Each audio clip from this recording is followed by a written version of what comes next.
नमस्कार दोस्तों, मेरा नाम ज्ञानेश्वर है और आपने देखना शुरू किया है लाइव सिटीज। देखिए, आपको अपराध की एक कहानी सुना रहा हूं और इस कहानी को सुनने और जानने के लिए आपको बिहार के पूर्णिया में चलना होगा।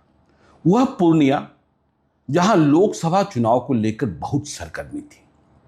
पूरे देश का ध्यान पूर्णिया लोकसभा क्षेत्र पर था क्योंकि यहां निर्दलीय पप्पू यादव चुनाव लड़ रहे थे और उनके खिलाफ जेडीयू के सांसद संतोष कुशवाहा और आरजेडी से बीमा भारती थी।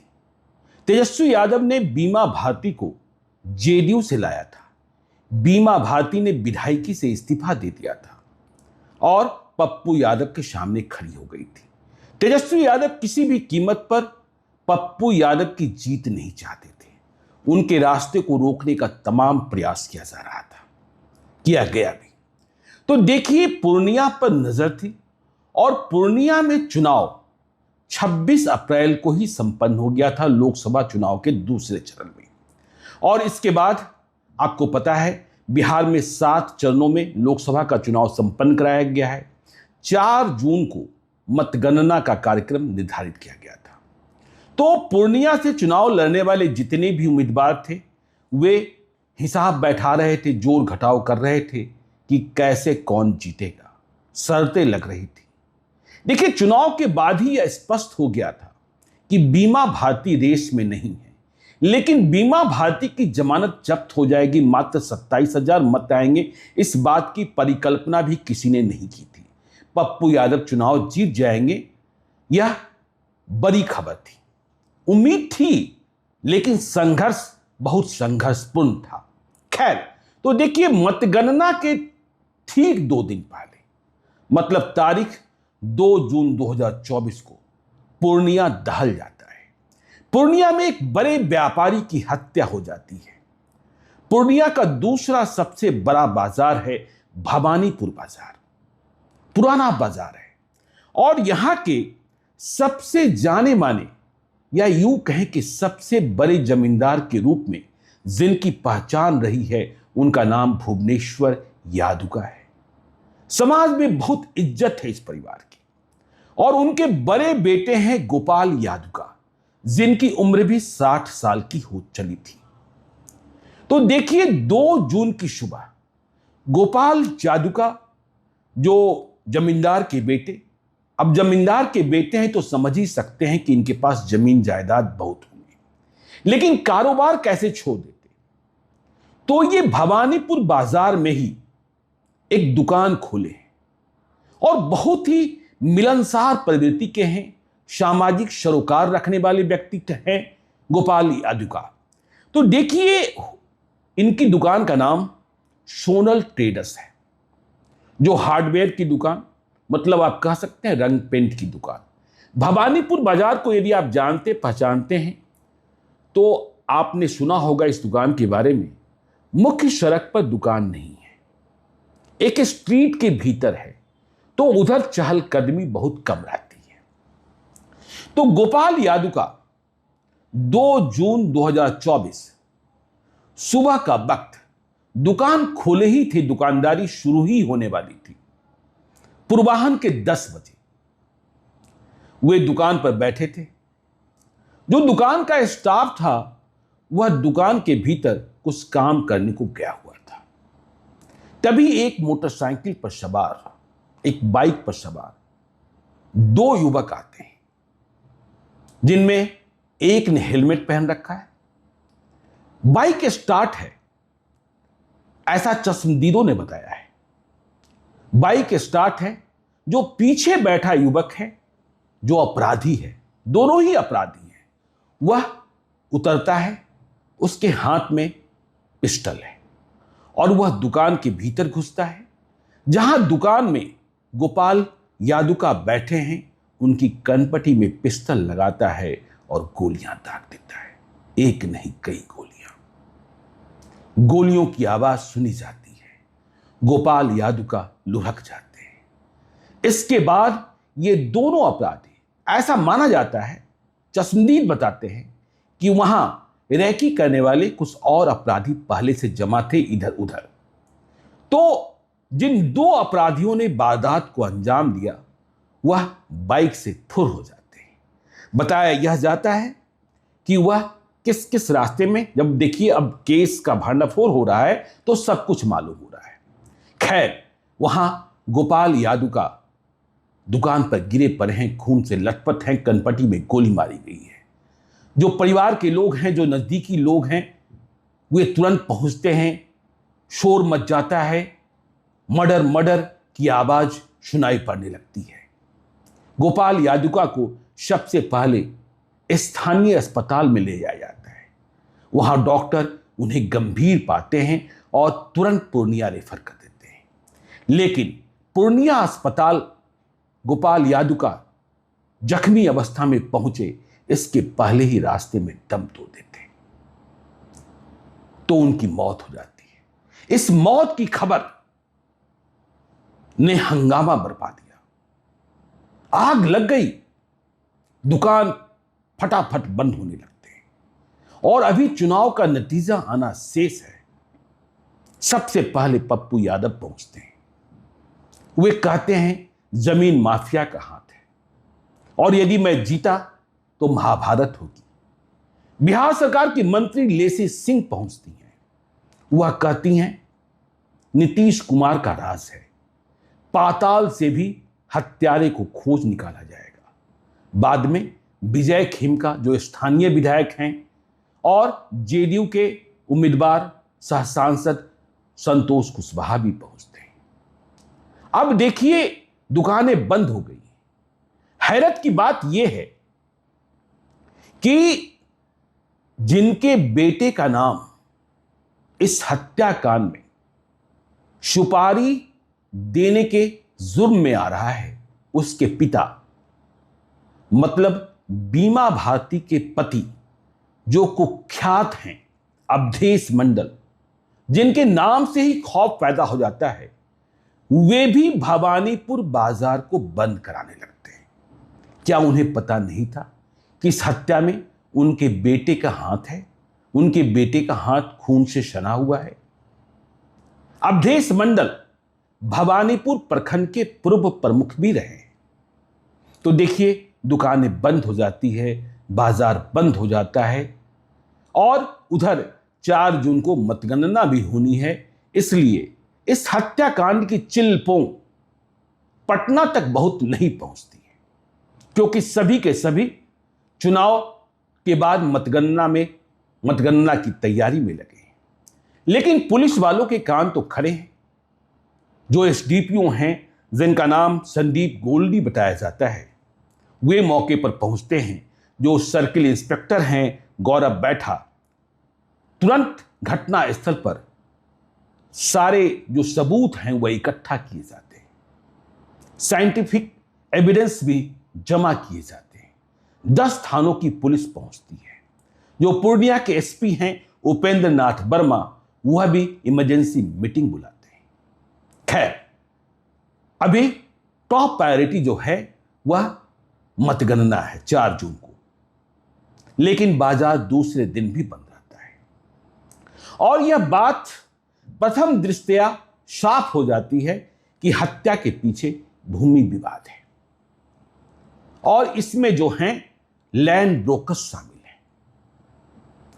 ऐसा इसलिए, जैसा हमने बताया कि गोपाल यादुका के पिता भुवनेश्वर यादुका इस इलाके के सबसे प्रतिष्ठित जमींदार, इसलिए जमीन जायदाद बहुत। तो गोपाल यादुका के नाम 8 बीघे की एक जमीन, अच्छी जमीन। अब क्या होता है कि इस जमीन का फर्जी केवाला, जमीन का धंधा करने वाले लोग तैयार कर लेते हैं, फर्जी केवाला। और इस फर्जी केवाला के तैयार होने के बाद इस जमीन को कई लैंड ब्रोकर्स फर्जी डीड के माध्यम से अपने नाम कराने में लग जाते हैं। म्यूटेशन भी हो जाता है।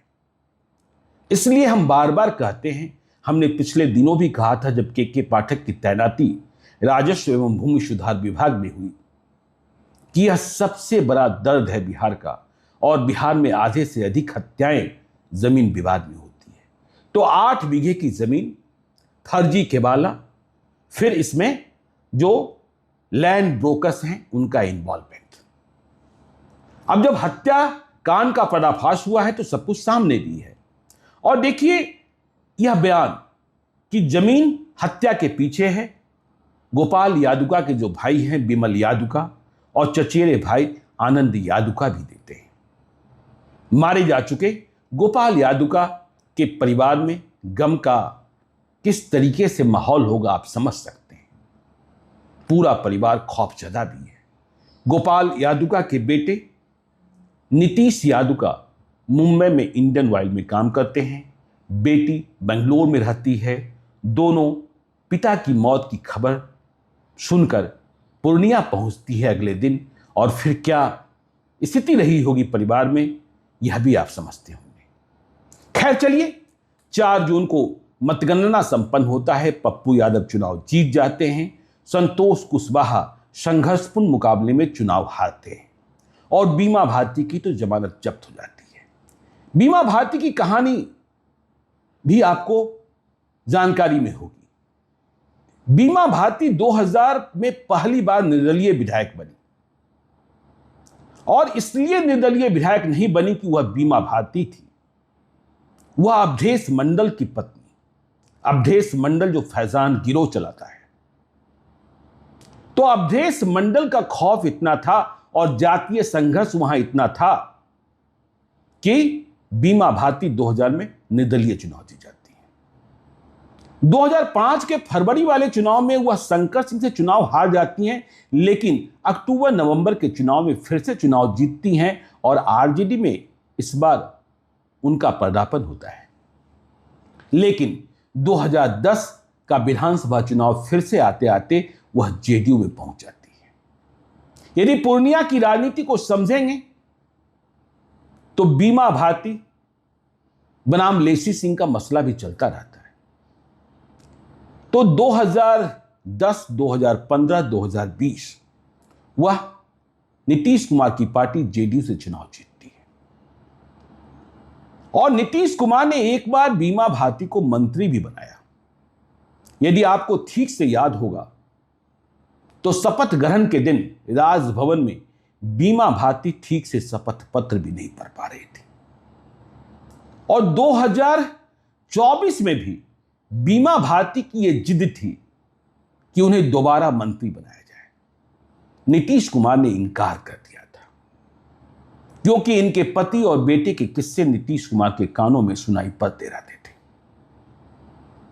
और देखिए, जब बिहार में महागठबंधन की सरकार खत्म हुई, एनडीए की सरकार आई 28 जनवरी 2024 को, फिर 12 फरवरी को विश्वास मत हासिल करना था, तो बीमा भारती जो जेडीयू की विधायक थी वह बाकी हो गई।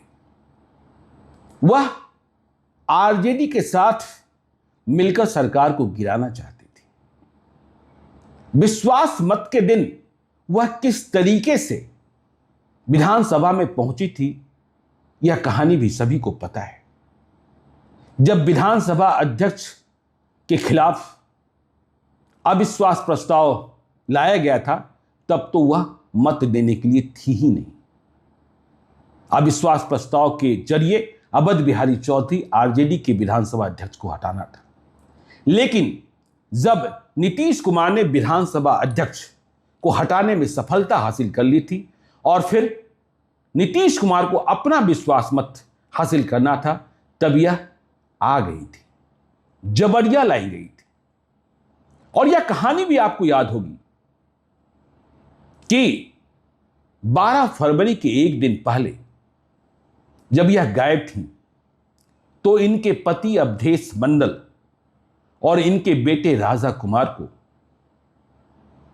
बरौनी से मोकामा में प्रवेश करते वक्त या आते वक्त हथियारों समेत गिरफ्तार कर लिया गया था। इस पर बीमा भारती ने काफी हंगामा भी किया था, लेकिन सरकार ने कुछ नहीं सुना था और अवधेश मंडल और उनके बेटे राजा कुमार संग में रहे अन्य लोगों को गिरफ्तार कर जेल भेज दिया गया था। इस बीच लोकसभा चुनाव की रणभेरी भी बच गई थी। अवधेश मंडल लंबे समय तक जेल में रहे, लेकिन राजा कुमार जेल से छूट गया था। और जब लोकसभा चुनाव का प्रचार चल रहा था और तेजस्वी यादव चुनावी जनसभाओं को संबोधित कर रहे थे पूर्णिया में बीमा भारती के पक्ष में, तो यह राजा कुमार, जिसे अब गोपाल यादुका की हत्या में शामिल माना जा रहा है, सुपारी देने का जुर्म है, भारे पर हत्यारा ठीक करने का जुर्म है, यह सभा मंच पर उपस्थित होता था और हाथ जोड़े रहता था। तेजस्वी यादव, जिन्हें जानकारी नहीं होगी, वे कहते थे इसका क्या कसूर था जो नीतीश सरकार ने गिरफ्तार कर जेल भिजवा दिया। खैर, तो देखिए, चुनाव मतगणना के ठीक 2 दिन पहले गोपाल यादुका की हत्या कर दी जाती है। मैं ये नहीं कह रहा कि इसकी जानकारी बीमा भारती को होगी, मैं ये भी नहीं कह रहा कि इसकी जानकारी अवधेश मंडल को होगी, लेकिन काउंटिंग के पहले हत्या, तो आप समझ ही सकते हैं। और जब हत्या हुई तो बाजार बंद कराने में बीमा भारती के पति, अब देखिए मामला इतना आगे बढ़ चुका है कि हत्यारा हत्या करने में शामिल 2 हत्यारों में से एक को गिरफ्तार कर लिया गया है, जिसका नाम विकास कुमार यादव है, जो भवानीपुर का ही रहने वाला है। और लाइनर के रूप में बी कोठी पूर्णिया के ब्रजेश कुमार यादव की गिरफ्तारी हुई है। इन दोनों ने स्वीकार भी लिया है। जो तीसरा शूटर है, दूसरा शूटर विशाल यादव, अभी वह फरार है। और देखिए, पुलिस कह रही है कि साइंटिफिक एविडेंस हैं। उस बाइक को भी जब्त कर लिया गया है जिसका इस्तेमाल इस हत्याकांड में हुआ था। अब देखिए कहानी क्या है और कहानी किस वक्त सामने आई है, इसे भी समझना आवश्यक है। आज पुलिस ने, आज तारीख है 18 जून 2024, पटना में बीमा भारती के सरकारी आवास पर दबिश दी थी। पूर्णिया से पुलिस आई हुई थी, राजा कुमार की तलाश की जा रही थी। बीमा भारती बिदकी हुई थी, वह कह रही थी उनका बेटा भगोरा नहीं है, वह भवानीपुर थाना में जाकर पूछताछ के लिए हाजिर होगा। सरकारी आवास में पुलिस कैसे घुसी, इस पर वह चिल्ला रही थी। अभी सरकारी आवास इसलिए मिला हुआ है क्योंकि पूर्व विधायक हैं और इस्तीफा दिए हुए 3 महीने से अधिक नहीं हुए हैं। लेकिन इस बीच आपको यह भी जानकारी है कि रुपौली विधानसभा में उपचुनाव की तारीखों का ऐलान हो गया है और बीमा भारती इस बार खुद चुनाव नहीं लड़ रही है। कैसे लड़े? लोकसभा चुनाव में रुपौली, जहां से वह 2000 से लगातार चुनाव जीतती रही, लोगों ने क्या संदेशा दिया? रुपौली विधानसभा क्षेत्र में बीमा भारती को मात्र 11,000 मत आए, जबकि पप्पू यादव को 70,000 और रुपौली विधानसभा क्षेत्र से लीड किया जेडीयू के प्रत्याशी संतोष कुशवाहा ने। लेकिन जब उपचुनाव की तारीखों का ऐलान हुआ तो बीमा भारती ये चाहती हैं कि उनके पति अवधेश मंडल, जो कुख्यात हैं, देखिए 2015 में एक बार बीमा भारती ने थाने की हाजत से अपने पति अवधेश मंडल को छुड़ा लिया था।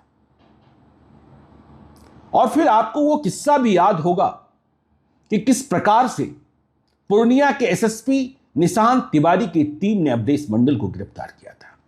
तो हां, बात यह हो रही थी कि बीमा भारती ये चाहती हैं कि उनके पति अवधेश मंडल को आरजेडी टिकट दे दे, लेकिन इंडिया ब्लॉक में सीपीआई इस सीट पर दावेदारी कर रही है।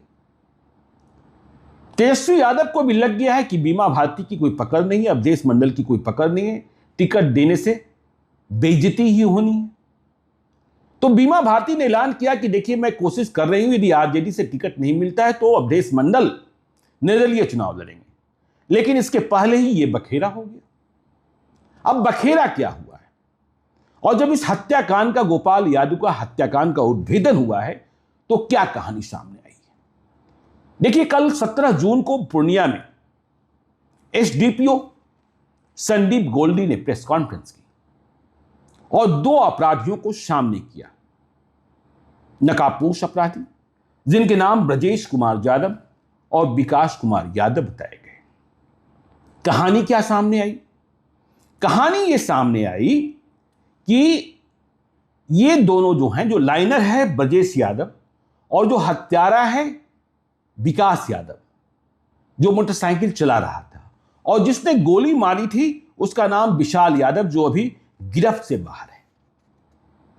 तो गिरफ्तार ब्रजेश और विकास से यह मालूम हुआ कि इस हत्याकांड की सुपारी, गोपाल यादुका को मारने की सुपारी बीमा भारती के बेटे राजा कुमार ने दी थी।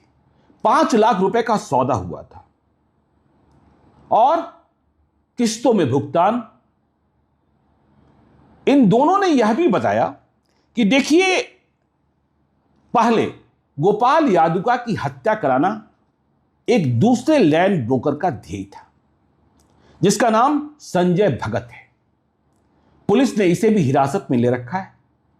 संजय भगत पहले गोपाल यादुका की हत्या की सुपारी दे रहा था, लेकिन बात बनी नहीं।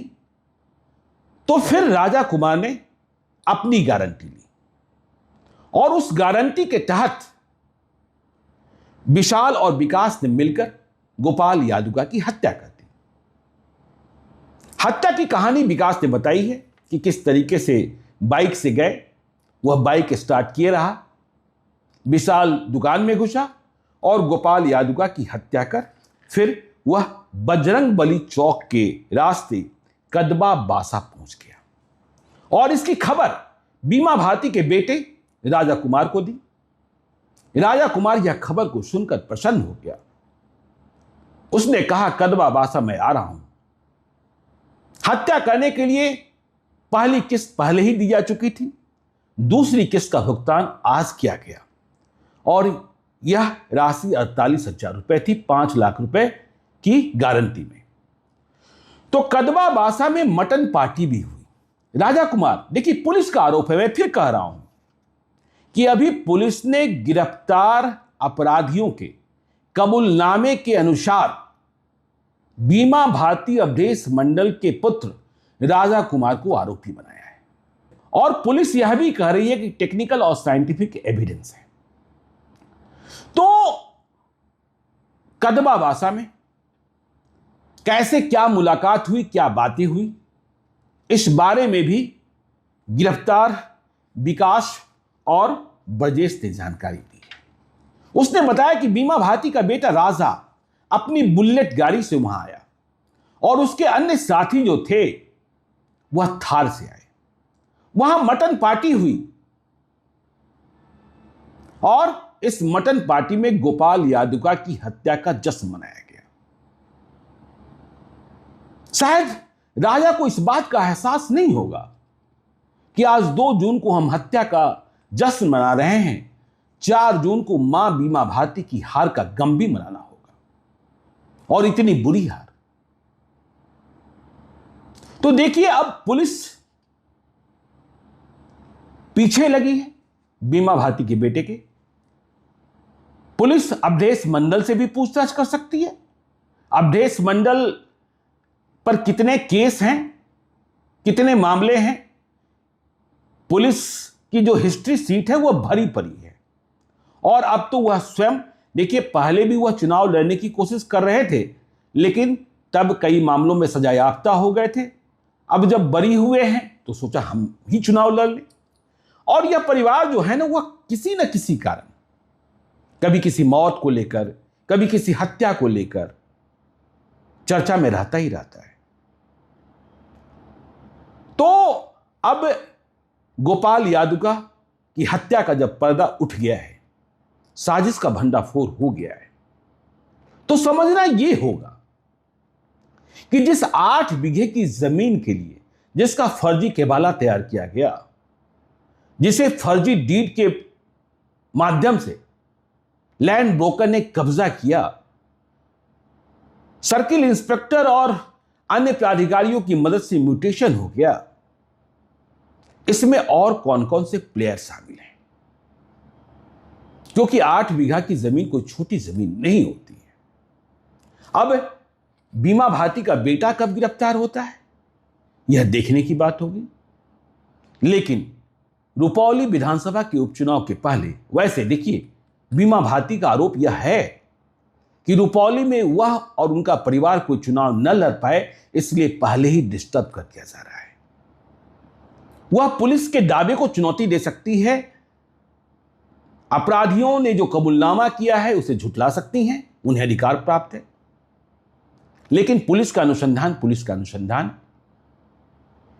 और इस मामले में आगे क्या होता है यह भी आपको हम बताएंगे।